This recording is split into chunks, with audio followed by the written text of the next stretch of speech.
Hi, Rob Eames, relationship coach for couples and individuals, and certified trainer with the Center for Nonviolent Communication.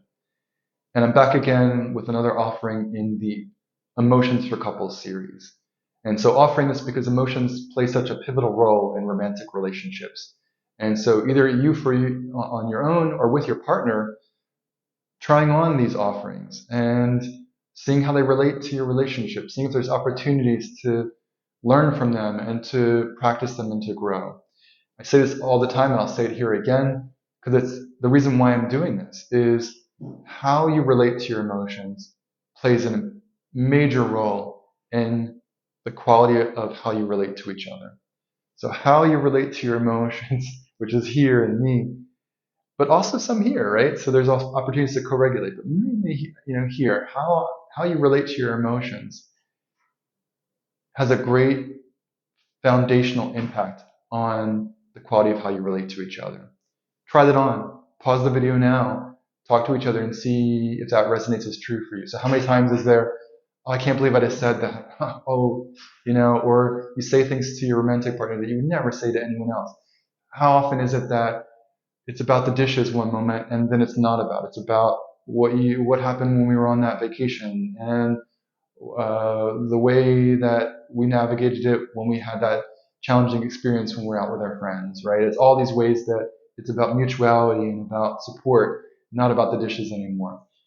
The influence of emotions to ratchet up and escalate, and even, hey, this is going to be a challenging conversation. I'm afraid of it, and so I'm not going to bring it up. So it's an avoidance too, right? It's escalation, avoidance, conflicts, things that are said or done that are hurtful, and those things build up over time and lead to they can either lead to disconnection and resentment, or if we navigate and relate to those emotional situations and emotional experiences differently, they can lead to more resilience and more connection, more warmth, and a stronger bond. That's what we're after, that latter one. So that's why I'm doing this. If that speaks to you, I encourage you to stick around for the rest of this. I'm going to be talking about how did we learn about emotions? And Alain de Botton talks about Emotional Education Academy. It's this informal education we get from caregivers and role models in our culture. I love that term, so I'm going to use it here. And we'll be talking about how did we learn about emotions, and then what's the opportunity for understanding each other, or understanding myself and my partner. Where did this all come from? And beliefs and ways of reacting to things and responding. What's okay? What's not okay? Ways of getting attention, ways that work for influencing things, and ways to learn about my partner, and ways to learn and grow together. That these things are not immutable, they're not static, they can be changed. That's where we're going. I encourage you to stick around if that's of interest to you. And please consider sharing this with others if it's useful to you. If you find this content useful, like, subscribe, sign up for notifications, add comments, be part of the dialogue and discussion, and forward these to people that you think will be, share them in whatever way, text message, social media. I really want to get the word out. So I think these materials are helpful, and I want to help as many people as possible. So, Emotional Education Academy. There was a companion article that I wrote about this too, so check that out in the links below. And really it is there were critical developmental times growing up when we were learning about how the world works, how relationships work, um, what's my role in the world? So who am I, and how do people relate to me? And we learn from that. We learn that growing up as children, youth, young adults, right? We're at those points we're sponges. We're wired to kind of understand and learn from each other about how does the world work and what's my place in it. And so pivotal experiences, and when we talk about those developmental experiences, I want to add a little bit of a note and a caution here that thinking through, each of us come to this with different experiences. And so it makes sense that we have different relationships with our emotions, different beliefs about them, different ways of responding to them. Makes sense, right? Because we had different experiences. Even in similar experiences, we may, as children and youth, learn different strategies for how to relate to that. So we're sponges, wired to learn about how the world works and how relationships work and what my role is in it. But we're also flexible in terms of, well, let me try this, let me try this, and we might have different individual strategies about how to relate to what's happening. Let me give you a concrete example. For one person in the same situation, it might be, well, let me just go get some space and go to my room and shut the door because this is overwhelming and that gives me some space. For another individual in the same situation or a similar situation, in the face of overwhelm, in the face of chaotic environment, for example, it could be, well, let me raise my voice and get attention and say that I'm not okay with this. And that's a way to get some change. It's a way of approaching it and trying to meet some needs and trying to influence what's happening, right? In a way that leads to taking care of myself, right?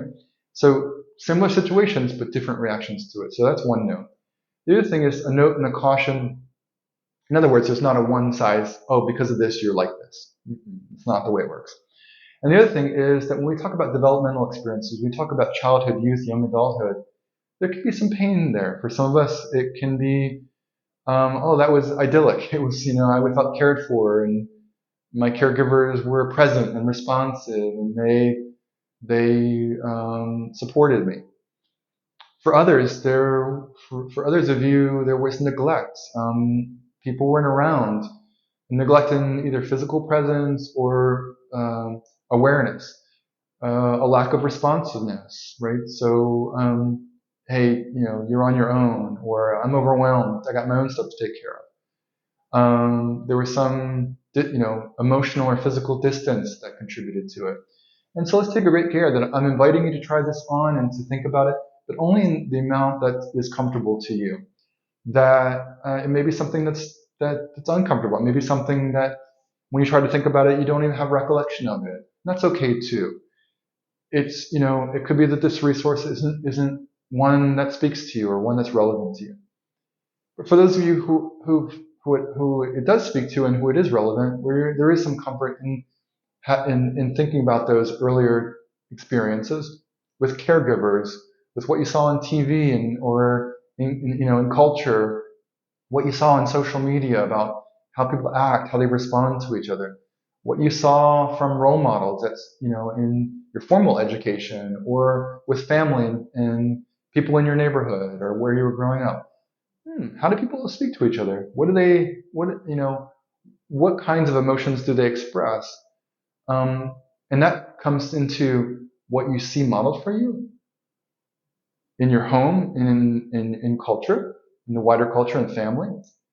What you're told about emotions is another. Hey, it's not okay to be angry. Go to your room. So that's another piece of it. What you hear in terms of other people being told, so your siblings or what your one caregiver says to another one. Hey, it's not okay to be sad. We've got things to do, and we don't have time to sit around and cry about this, right?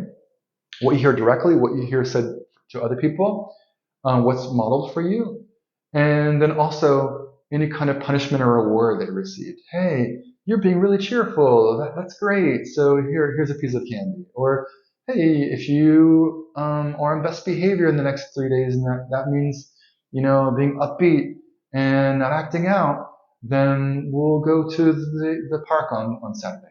Right? So there's punishment and reward here too. All those are parts of the Emotional Education Academy from role models, caregivers in our culture. And caregivers have a special influence, let's name that. And then going into our early adult life, we're still learning. We're still trying those on. We're separating from our family situation, learning our own ways, and then we learn in our earliest relationships, right? So there's continual updating and learning.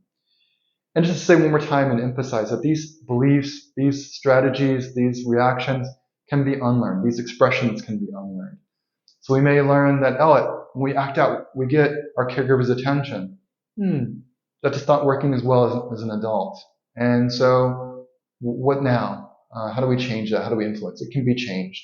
And this offering and this way of thinking about it and these practices are ways to influence that change. And so that's a whirlwind tour of the Emotional Education Academy. Great way of naming it and labeling it.